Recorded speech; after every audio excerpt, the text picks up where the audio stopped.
Shalom dan selamat pagi untuk jemaat semua. Apa kabarnya saudara pagi hari ini? Kiranya kita semua senantiasa di dalam lindungan dan kasih karunia Tuhan kita Yesus Kristus. Sebelum kita menyambut sapaan firman Tuhan untuk pagi hari ini, terlebih dahulu kita merendahkan hati kita di hadapan Tuhan dan bersaat teduh.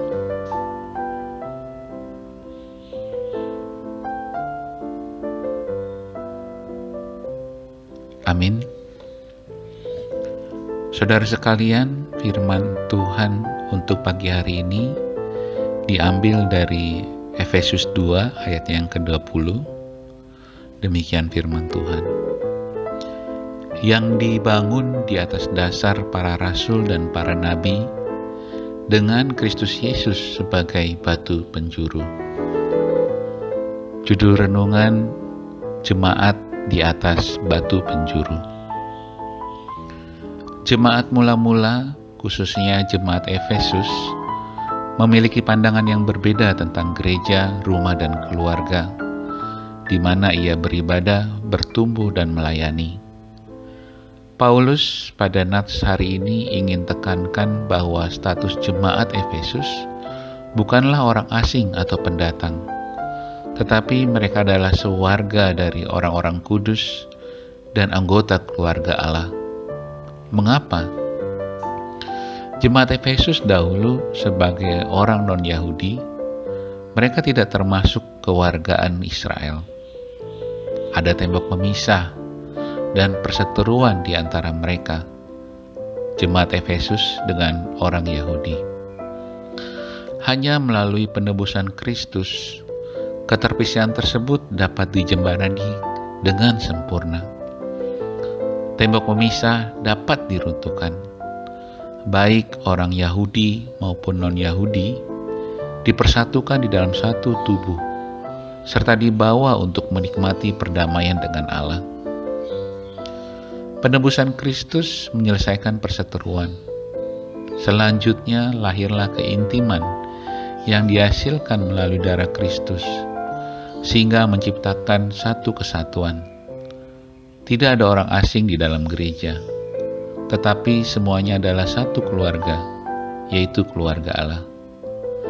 Kediaman Allah adalah bangunan rohani yang memiliki beberapa karakteristik yang luar biasa.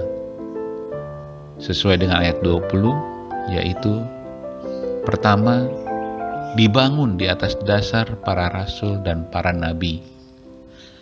Dan yang kedua, dibangun dengan Kristus sebagai batu penjuru.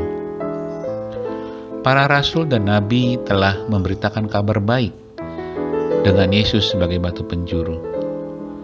Batu penjuru sebagai bagian dari pondasi dasar yang berperan amatlah sangat penting. Tanpa batu penjuru, maka sia-sia apa yang telah dibangun oleh para nabi dan rasul. Batu penjuru adalah batu yang paling kokoh dan berfungsi untuk memastikan ketepatan dan kekokohan seluruh bangunan. Dengan kata lain, kesatuan di dalam Kristus harus menjadi alasan kuat bagi kesatuan gereja, dan kesatuan dalam keluarga harus menjadi alasan kuat bagi kesatuan dalam gereja. Gereja harus terus-menerus memberitakan tentang Yesus dan karya penyelamatannya. Seharusnya di dalam gereja dan ibadah yang kita lakukan tentu akan membawa kita lebih dekat dengan Allah dan sesama, bukan sebaliknya.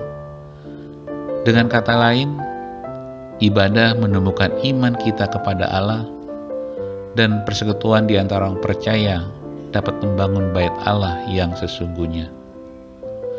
Cintailah ibadah dalam gereja, dan cintailah ibadah dalam rumahmu dan keluargamu. Ada istilah yang berkata, I feel homey at church, while I feel the church at home. Saya merasakan suasana rumah ketika berada di gereja, seperti saya merasakan suasana gereja ketika berada di rumah. Amin. Kiranya Tuhan menyertai kita pada hari ini dan selamanya. Shalom.